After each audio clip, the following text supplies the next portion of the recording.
Google just dropped a big one for remote sensing. Earth Engine now hosts annual 10-meter satellite embeddings, 64 bands per pixel, powered by the new Alpha Earth Foundations model, so you can run classification, change detection, regression, and similarity search without training heavy models. In this tutorial, I will show you how you can run the same workflow in R, loading the embeddings, sampling, k-means clustering, change, and visualizing the results. Before we jump straight into coding with R, I want to make sure that you have R installed and set up. If you are interested in how to set up R in VS Code like I have it here, you can check out one of my previous tutorials where I explain step by step how you can achieve so. If you are a beginner in R, then I warmly suggest that you check out the video on how to install and set up R in RStudio. And finally, if you would like to use R and Python in the same editor, then maybe the video on setting up positron is for you. Alright, we start our journey by first of all installing and unloading the package that we need. The best way to do that is to first of all install package pacman, which is going to do this for you. And then for pacman we can use a function which is called pload, which automatically installs packages that are not available and then loads them into your R session. So we'll need Reticulate, which is the package for working with Python, since we're going to be connecting to Google Earth Engine, Tidyverse, from which we're going to be getting ggplot2 and dplyr. And then there are also a bunch of other ones, such as, for example, Google Drive, which is going to help us get the actual raster files that we'll be exporting from Google Earth Engine, Terra for working with raster files, Leaflet for creating an interactive map based on our data, TidyTerra helping us to map these raster files easily with ggplot2, Corefy5 taking very intuitive and nice color palettes, and finally Patchwork putting together multiple plots. So as I mentioned, we'll be actually using a connection to Python and Python functions to work with Google Earth Engine.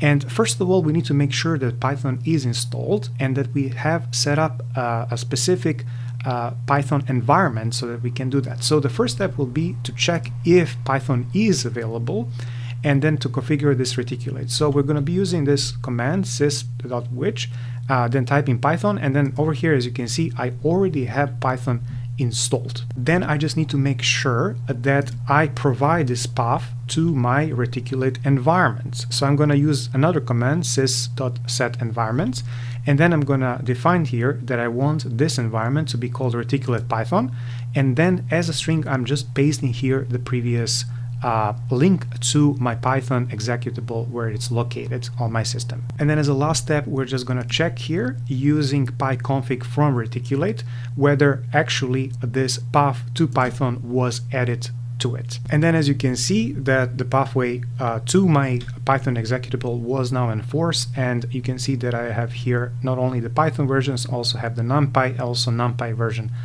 printed, and also here there is a note that actually I enforced this link to be added to this environment reticulate Python, which we're going to be using to communicate with Google Earth Engine. Now, what if you don't have Python already installed? Don't worry, there is an alternative path here, which is using reticulate, and there are only 3 lines you have to run. The first one is installing Python using install Python from reticulate. The second one is creating a Python environment from which we're going to be working with reticulate and Google Earth Engine. For that one, we're going to be just creating here reticulate-env. And then the final one is, after you create this virtual environment, is using a function from reticulate, which is using this virtual environment with this function reticulate use virtual env. And then, okay, so you have this set up. The next step is to initialize Earth Engine Python API and to authenticate for the first time. For that, we'll be importing a Python function, which is EE, which helps us communicate with Earth Engine. And after that, from EE, we'll be using this EE authenticate to authenticate ourselves. A caveat here, you need to already have a Gmail account. So if you don't have, please do register. Now, the next step will be to actually choose your account, or actually to make one, and then just click on OK and allow. And at the end, you need to see this message here that your authorization was successful, and then you can just close this window. And then if you open up your terminal, you should also be able to see here that you successfully also save your authorization tokens. So one very important thing is that apart from your Gmail account, which is associated then with also your Google Cloud account, you also need to have a project created. I'm going to now show you on an example how you can do that. So you first of all need to go to your browser and then to this page, which is console.cloud.google.com. And then if you already have here your Gmail account, that's fine. Click just on this select project and then new project. Within the new project, you just need to name it here. You don't need to choose any organization, so I'm just going to put here some random name. And once you're done with that, you need to click here on create, which is then going to actually create your project. Once that is done, this project will be enlisted there, so it's going to take a while, a few seconds to create it. And now it's created. You can click on select project. And over here you can then find some information about your project as well. Okay, so now that you have your project created, we need to now initialize this project using initialize function from EE. And then over here you actually need to put the name of your project as a string object, and this is just an example. Over here you will be actually replacing this EE dash project with your existing project name that you previously created. Finally, we can just quickly test if everything worked well. So we can perform a quick connectivity test, and we're going to be using for that function which is called number from EE package. And once you actually write this code and you actually run this, you need to be able to see number 3 that will be returned when you print actually this connectivity test object. In this tutorial, we'll be fetching the data for the Thiva lake. So you can go actually to this bboxfinder.com and you can select either this one, or you can go for your own bounding box of interest. But what you will do next is simply in this lower left corner, simply we're going to be copying these values next to this box. These are the bounding box values, so the minimum and maximum longitude and latitude, and then going back to R to actually define this area of interest. Okay, I'm back in R and I'm just pasted here these coordinates, and now I'm going to assign then xmin is the minimum longitude values, then ymin is the minimum latitude value, so I'm taking the next value then here and just pasting it. The third value will be the maximum longitude value, or xmax, then I'm pasting here the third one, and the final one will be the maximum latitude value, or ymax, and then I'm pasting this remaining one over here. Once this is done, we can go ahead and actually define the polygon that we can then pass to Google Earth Engine. And to do that, you can use geometry and polygon subfunction from the EE package.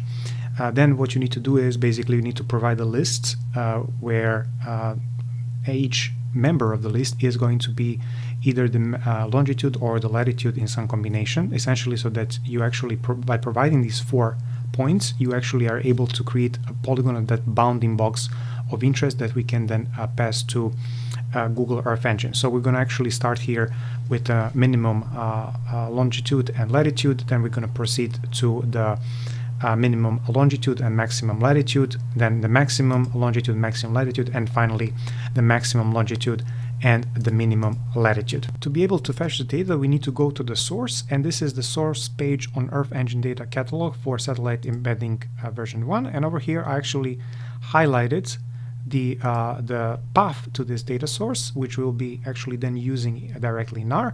Other than that, you can also see the description of this website. So this is a 10-meter pixel resolution. It has 64 dimensional representations, which is called embedding vectors. So these are not actually classes, length cover classes. These are simply different dimensions that are put into a single raster file. So you can imagine these are like bands representing different things that were measured in space. Now, what is also important about this one is if you go to the bands, you can exactly see these dimensions. So they're just dimensions again. They're not length cover classes or anything like that. All right, and then if you go back actually to the page, you can browse a bit more the description itself or image properties as well, and get more familiar with this data set if you will. Okay, we're back in R again, and I just pasted here the link to this data source in Google Earth Engine Catalog. And the next thing what we're gonna do is we're gonna actually create now a query. So you remember this is an image collection from the previous website, and we need to actually indicate that, and then we're gonna go cut and paste the link to this data source over here. And then we don't need for the entire area, so we don't need the whole data for the entire world, and we don't need for all the years, which span actually from 2017 to 2024. Instead, for now, we're just going to be using filtering data for 2024, meaning from 1st of January 2024 until 1st of January 2025. And we're also going to spatially be filtering this. So we're going to be taking only for our bounding box of interest. So we previously defined a region. We're going to put here again to filter bounds. Notice how I'm using this $sign to actually separate these different functions. Then we're going to be putting together all these different bands using the mosaic function. Then we're going to be clipping the regions, so we get only the extent that we want. And this is the final part where we actually want to turn this into the float format as well. So the first exercise we're going to be doing here is clustering parameters. And the first thing we'll need to do here is training data generation for clustering. So we're going to first of all here define the number of samples, and I'm going to just take 1000 as the number of samples. After that, we're going to go ahead and actually generate a random sample points for this embedding file that we will be fetching for this k-means training. So we'll be doing k-means, which is unsupervised training, the basic one. So for the training, we can just rely on the sample function again from the Earth Engine package. We're going to be defining this for our region. The scale means we're going to go for the 10-meter resolution, and the number of pixels is going to be the number of samples that will be defined. And of course, for reproducibility, we're also going to define here a seed. And then the geometries, we're going to actually turn off the geometries because we're going to be only focusing on the raster. Then as we defined the number of training samples and the training data set, the next thing will be to write a function which is going to do the k-means function for us. And again, we can actually rely on Earth Engine function of this, so we don't need to operate using any of the R functions. We're going to call this one function get clusters, and it's going to be a function of the number of clusters, or n clusters. So first of all, we're gonna again go to EE or Earth Engine, and then we're gonna go for a function cluster, which is going to help us actually do the k-means. So the first of all, we need to make sure that the number of clusters is integer. So we're gonna explicitly define that. And then in the second part of this, we are actually gonna go and train this on the training set that we already defined.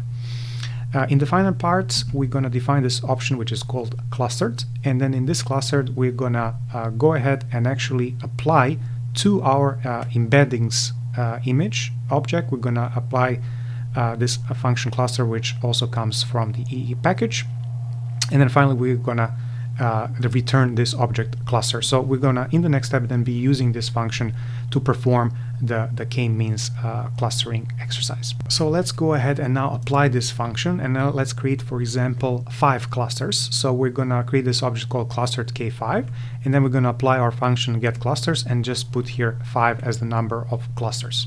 Now for us to actually visualize this data directly using Earth Engine capabilities, we will need leaflet to come to rescue, but for that we need to write actually quite a long function. So instead of now showing you how actually to write this function, what I did was I prepared this function, I put into this repo of this tutorial, and you will find it actually in this R subfolder. It's called ee_leaflet _map.r.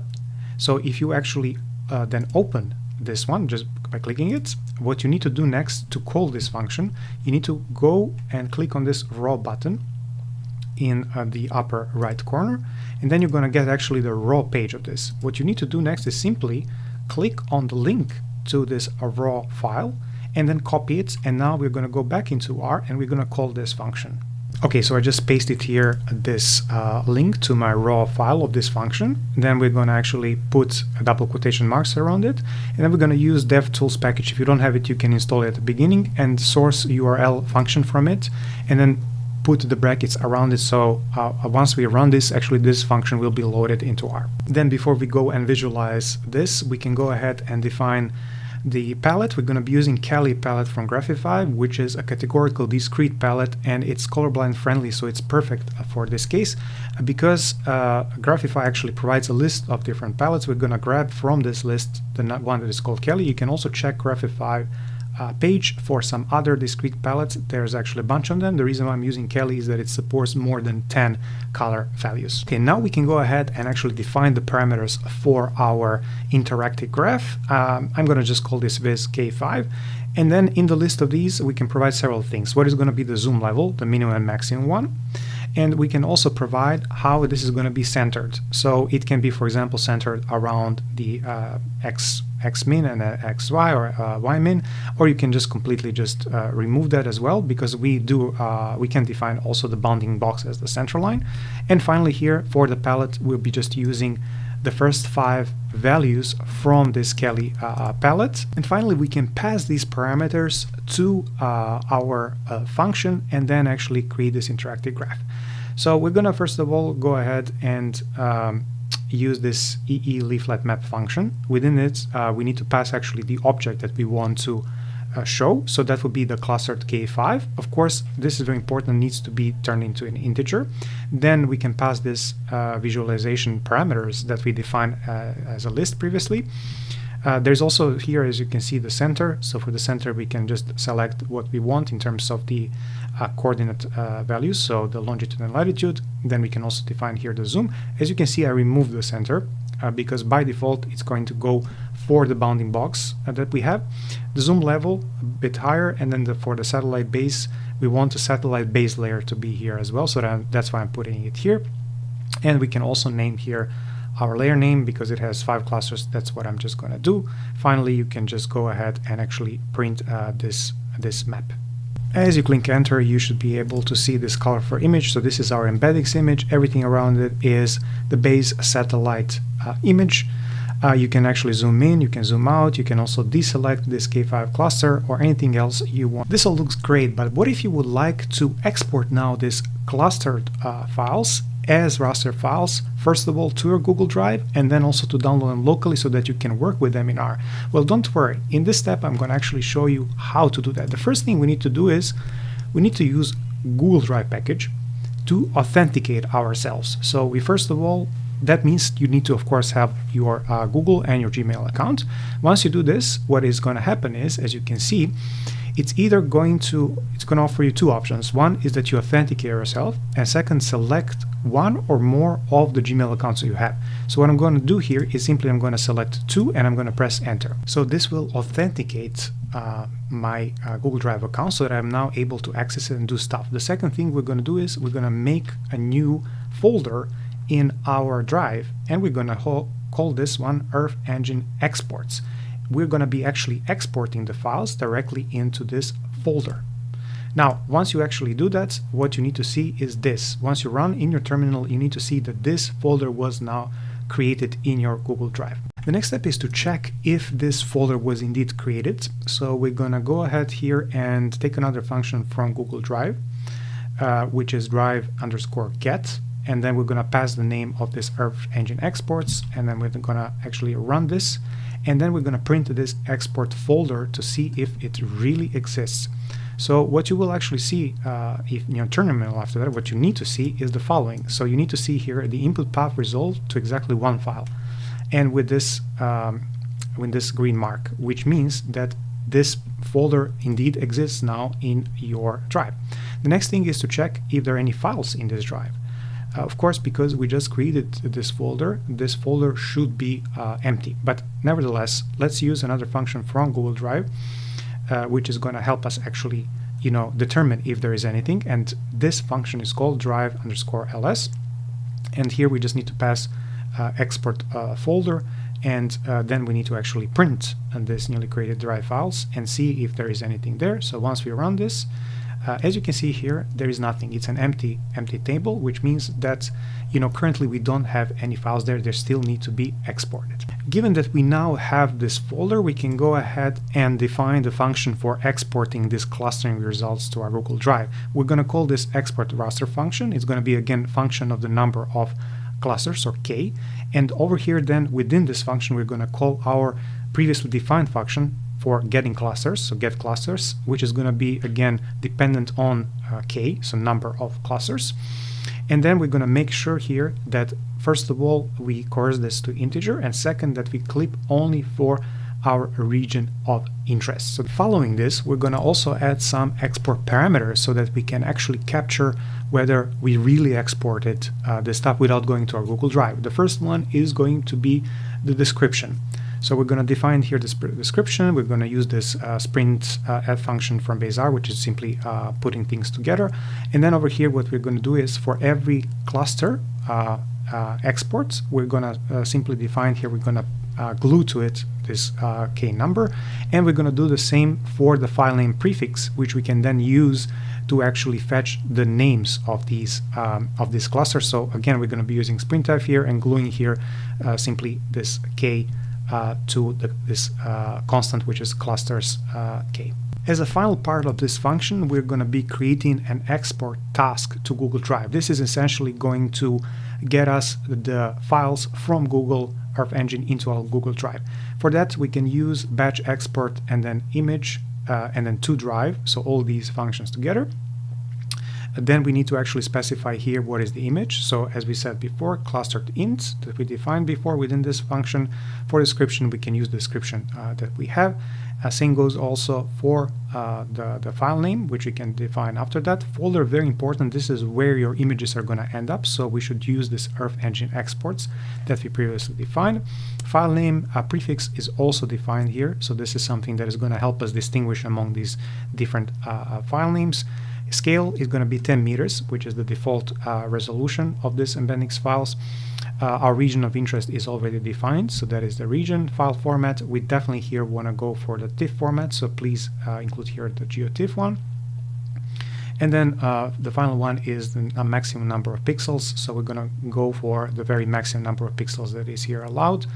And then as the final part, we just need to trigger this task to start by using this start task $start. In this tutorial, we'll be actually exporting raster images for 3 possible cluster values. So we're gonna want to have 3, 5, and 10 clusters. So that's what we're gonna define here for cluster values. Then finally, we're gonna be applying our previously defined function and using these cluster values to export all these clustering results to Google Drive. One thing to notice is they might not show up immediately in the Google Drive. So I suggest that you maybe give it a few seconds, maybe up to a minute. But anyways, what we're going to write here is we're going to now apply to this cluster values this function which we previously defined, which is export a raster, and then once you actually run this, the process will start. All right, so let's check once more the entire function that we here defined. It's a pretty long one, and the entire process that we did.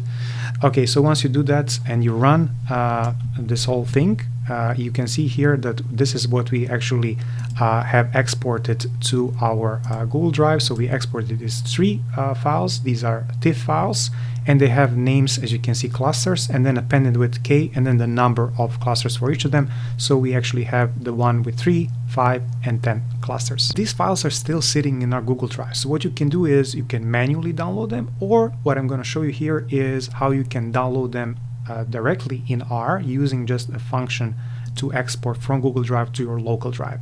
We're going to call this function download raster, and this function is going to be the function of K, so the number of clusters, and also the file name. So the first thing we're going to define is here the file name prefix, just like we did before. We're going to go for clusters and then K, and then append it to that the specific number of those clusters. And then we also here need to grab the pattern, specific pattern for each file, so that we actually just download the files that we need. The pattern here is the pattern that exists in the file name. So this is what we are specifying here, file name prefix. Once this is defined, we'll need to also define how to search for matching files in Drive folder. So we need here to define the matching files object, and this one is going to really depend on the files themselves. So what we're going to do here is going to be filtering only those files that are matching a pattern, and the pattern is going to go after a name provided. Now, in this case, if this is this matching files, if basically the number of rows is 0, or if there are actually no results, then basically we're just here going to stop, and we're going to just say here the function is going to say that it could not find any exported files. In our case, we already see we have that, but it can happen that you don't have any. So I'm just creating here this message so that you know you are sure that you can easily find if this is available or not. And one last thing is that we want to make sure that we grab the TIFF files. So here what we're going to say is that we want this to be downloaded as a TIFF file.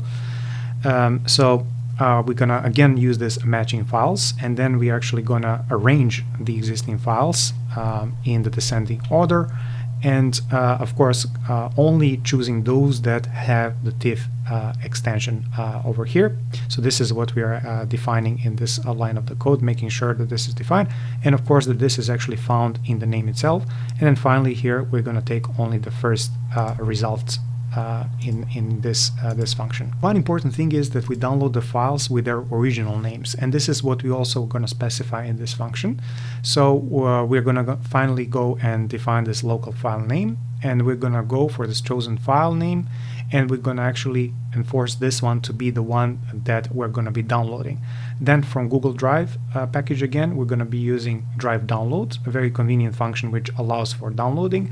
And then over here, we're going to make sure that the files that are downloaded are going to have this local file name once they are downloaded. And of course, if they already exist on your file, on your folder, you can simply put here overwrite equals true so that they're simply overwritten on your local drive.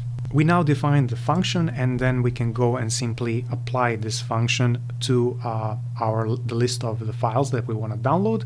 So we're going to use again this cluster values, and then as a function of this k, we're going to go ahead and simply use this function download raster, and then provide here two arguments. So one is the number of clusters, and the other one is the specific drive files that we want to download. As you hit enter, you go to your terminal, you should be able to see the output like this, which says basically that each of these files is now downloaded, and you can also see how they are saved locally. And then as the final thing, you should also be able to see these three tables showing you also the summary of the names, local path, ID, and the potentially also drive resources. In this part, we'll be loading the downloaded files directly into R. And to do that, we're going to first of all define the file names of those cluster files that we want to load into R. So we can just fetch those names from the drive files that we previously defined, but also make sure that you put here cluster as the string that will be used to search those. And then we can just search that among the drive file names. Okay, so once we define the file names that we want to load, we can go ahead and load them into R using Terra-Rust function. So we can just apply this to this list, which means that we're also going to be getting the list of files. So one thing to kind of really be mindful here is the following.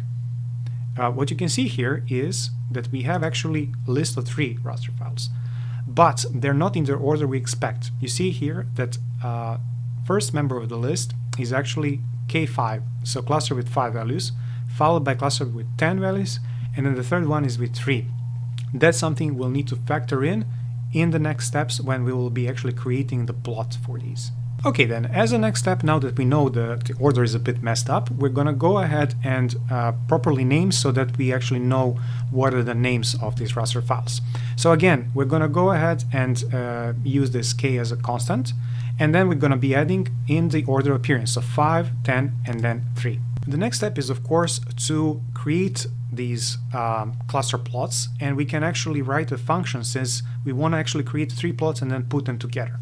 We're going to call this function makeClusterPlots, and this function is going to have 3 arguments: R, which stands for raster, title, which is for the title, and legend is basically we're not going to be showing the legend. Then within this function, we're going to call ggplot2 and tidyTerra for actually easily plotting Terra objects.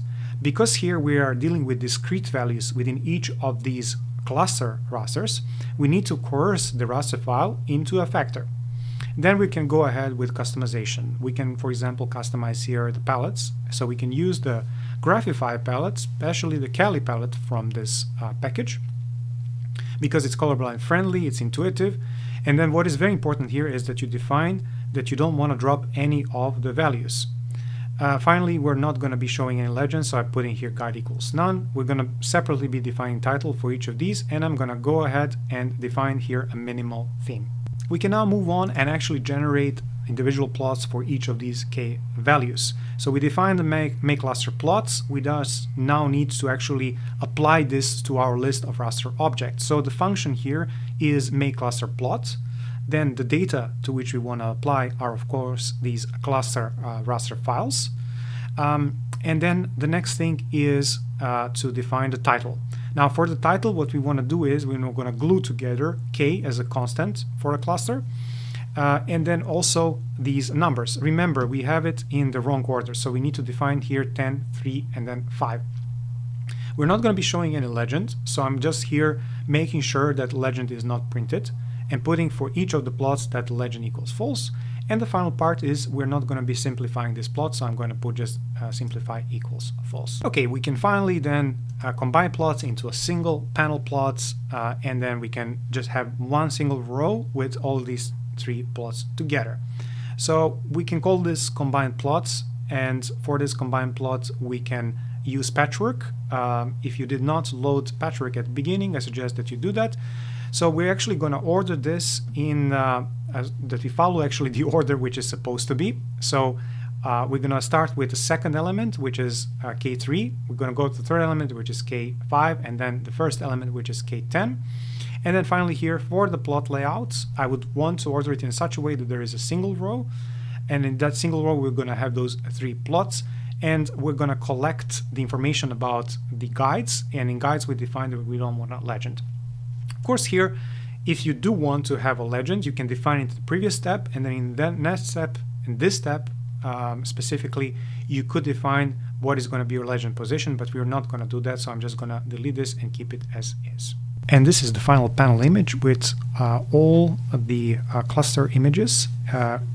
Something you can see here is that actually shape remains constant, as well as the colors for each of the classes as you move from 3 to 5 to 10 clusters. What changes is, however, the area size of each color, and as you increase the number of clusters, so does that change. Alright, in this part I'm going to show you how you can compute and visualize temporal analysis using satellite embeddings. We're going to first start off by doing the acquisition of these files. So I'm going to show you first how you can create a function that it's going to get you those files. So there's something that we already did in a bit different way, but I think it's good that I show you this because you can also then use it to download multiple embedding files for multiple years. Again, here we're staying with the same dataset, so it's satellite embeddings version 1 annual. But what is different here, as you can see, is filtering dates. So we're actually going to go and provide here a variable where we have a start year and the end year. The reason for that is, for example, if you're downloading 2018, your start year is going to be 1st of January 2018, and your end year is going to be a bit different, so it's going to be 1st of January 2019. That's why here we are providing year as a variable while keeping month and day as constant.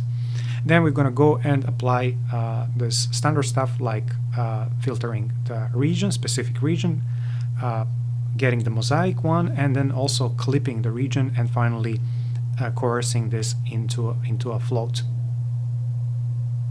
Apart from this function, which actually defines what is the data that we want to get, we also need to export this data, and for that we will define another function, which I'm going to just call export function. Something similar we did also in the previous step, but in this one I think this function is going to be useful if you're exporting this multiple satellite embeddings. This function accepts several variables: image, file name, region, and scale, and there's going to be some constants as well. Here we need to define actually a task that we want to execute, and this task, like also in the previous analysis, is going to be composed of this batch, export, image, and to drive functions from Earth Engine. Then we need to actually define the image that we want to download, so that's going to be one variable. Then we're going to have folder that is actually constant. We were just using here the Earth Engine exports folder that we previously defined. Then we provide file names, which is going to be another variable because we actually have 2 possible files. And over here what we're going to do is simply fetch the base name files from those that we're going to be downloading. So this is what we are defining here. Okay, so apart from the file names, image, and also the folder, there are also additional parameters that we have to define. One of them is, of course, the region, which is in our function. Another one is scale. And what is important is that the scale is an integer here. And then finally here, one of the constants that you can also define is the maximum number of pixels that can be returned. And here you can actually go really big with this one. The final step is to, of course, execute this task. So you just kind of within this function put task $start. So once the function is triggered, the export will start. As we define those two functions, we can go ahead and export the 2018 and 2024 embeddings unless they are already downloaded. So we're actually going to go with the export function, and then within this we're going to wrap up the function which actually tells us what is the embeddings that we want to get. And as you can see here, we define 2018 and 2019, so the start and the end year. And then we define the name of the TIFF file. This is how we want to be exported, region, and then also the scale. And exactly what we did here, we're also going to do for 2024. So just changing here the parameters, instead of 2018, 2019, having 2024, 2025, and also here, because I first made a mistake, embeddings should be embeddings 2018.tiff. So similarly what we did in the previous analysis, we're now going to go ahead and download this temporal embeddings from Google Drive to our local drive. For that we can use, first of all, we need to fetch the name of the folder from which we're going to be exporting. And we're using here drive get from Google Drive and passing Earth Engine exports. After that, what we're going to do is we're going to fetch the contents of Earth Engine export so that we know all the files that are over there. And then in the final step, we're going to be defining specifically the embeddings files, because remember, we also downloaded or we exported to our Google Drive these cluster files. So we want to make sure that in this step, we are only going to be fetching those embeddings files. So that's why I'm using here grepl, which is going to make sure that only those that have embeddings in their name are going to be eligible for downloading to our local drive. And of course, this is going to be fetched from the name variable of our all files. And as a final step, we just need to now apply this download function to our embeddings files. So we're going to go ahead and define here, well, we're going to define the function, which is going to be the function of file name. And from Google Drive, we'll be using the drive download function. We just need to pass here, of course, the file names. We need to define the path, so that's going to be file names that we want. And finally, if this is already downloaded, then you can just use or write equals true. So the files are downloaded to our local drive. Now we're going to actually load them into R. What we're going to do here is going to use Terra Rust, but what we're assuming here is that 2018 file is downloaded first, so that's why number 1 here, followed by 2024 file, which is the second. If this is not the case in your case, then you should definitely check what is the first and what is the second among the list of your files, and then load them appropriately into your session. Now that we have those files, we can go ahead with the first analysis, which is just calculating the average difference, absolute difference between the 2024 and 2018 embeddings, and we're going to be doing that by subtracting the values for every pixel of 2018 embeddings from the 2024 embeddings, and then just calculating here the mean and the absolute difference of this raster file. As we got these values, this raster, we can now use ggplot2 to visualize the results. We're going to call this difference plot. We're going to call the ggplot function initiated, and then from tidyterra we'll be using geom_spat_raster to easily, of course, visualize the raster file without the need to actually transform it into data frame first. Then, because this is a continuous value of this raster, we don't need to coerce it into factors, so we can just provide it as is. And then we can go ahead with the customization. We can start off, first of all, by customizing the palette. So we can use the Kali palette. Sorry, in this case, we're not going to be using Kali palette. We're going to be using the Viridis one, which is also colorblind friendly and widely used. We'll first of all define the legend name, so mean difference, and then we're going to be using the Magma palette from Viridis. Once you define that, you can go ahead, if you wish, that's optional, and define, of course, the theme. I'm going to be using the minimal theme, so we can see the longitude and latitude values, including the grid, and of course I'm going to be actually decreasing a bit the size of the longitude and latitude values by putting here element text to be the size of 8. You can go ahead and of course do some other stuff, but this is what I chose for this plot. And then we can export this as an image using ggSave, where we first need to define the name together with the extension of this image, then followed by the plot name. In our case, that would be this difference plot. And you can also define the dimensions of your image. Just be careful that the dimensions are in inches, so you don't choose some really high numbers. You can also choose here, for example, if you want to increase the quality, you can choose DPI, which is dots per inches. And of course, if you don't want a transparent background, you can also select here the background color. And here is our final map, which shows the mean difference. As the value of the mean difference becomes higher, so is also the change.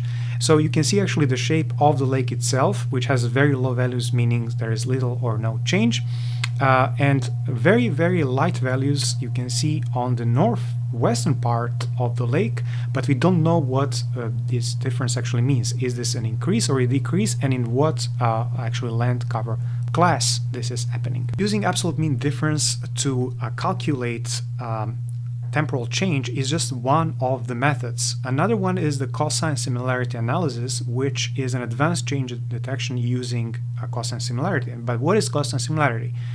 This is a measure of directional change in embedding space, where values that are closer to 0 or even negative, they show that there is certain change, and values that are closer to 1, they show that something is similar. So our first step here is going to be to combine those two embeddings that we have into a list so that we can perform this cosine similarity analysis. So that's what we are actually doing in this first step. We're going to first put embeddings 2018 followed by embeddings 2024.